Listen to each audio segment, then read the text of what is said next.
बाबा ने नूर से कहा कि अगर तुम चली गई तो मुझे रौंद के जाओगी, और वो पीछे मुड़े बगैर ही चली गई यहाँ से। तुम्हारे बाबा को नजरअंदाज कर दिया। मैं तो टूट गई हूँ। याद है इसी दरवाजे पर जब अजलान ने मुझे इंतखाब करने पर मजबूर किया था? मैंने अपनी मॉम का इंतखाब नहीं किया था और अपनी बच्ची के पास आ गई। अब समझ आ रहा है ना आपको कि मेरी मॉम पर क्या गुजरी होगी? आपने उसे बहुत मुश्किल में डाल दिया भाई। तो और क्या कहता कि जाओ बेटी अपने शौहर के पास जाओ जिसे तुम्हारा हाल तक नहीं पता। मैं आपको परेशान नहीं करना चाहता, मगर एक बात है जो आपको पता होना जरूरी है। खैर होगी इंशाअल्लाह। इब्राहिम भाग गया और वो बदमाश इब्राहिम अर्तुल साहब के आदमियों से बचकर निकल गया है। कैसे? यूसुफ अब एहतियातन नूर पे नजर रखनी होगी। क्या उन्हें मालूम है? अभी नहीं मालूम, मैं खुद बताऊंगा। मुझे ये माहौल बिल्कुल पसंद नहीं आया वैसे ज़ैनब। लेकिन कौन सा माहौल?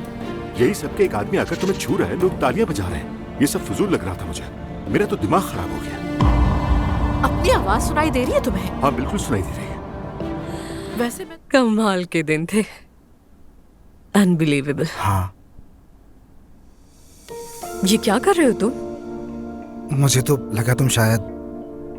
हाँ, लेकिन हम हकीकत में नहीं, सिर्फ दिखावा कर रहे हैं। तुम यहाँ सिर्फ बातें करने आई थी? यार मुझे यकीन नहीं आ रहा है। यानी क्या चल रहा है तुम्हारे दिमाग में आखिर? I don't believe you Ramis. Elif, ऐसा भी क्या कर दिया मैंने? जाहिर है हम एक्स हैं, और वैसे भी ये नेचुरल है। यानी हाँ बिल्कुल, जैसा तुमने कहा कि एक्स। उस अब्दुल्ला के लिए रिजेक्ट कर रही है मुझे।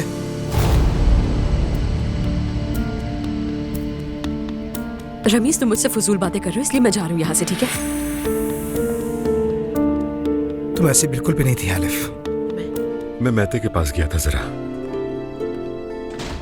तुम ठीक हो?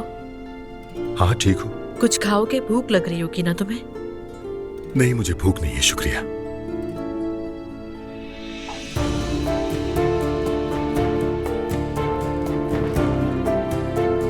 I love you.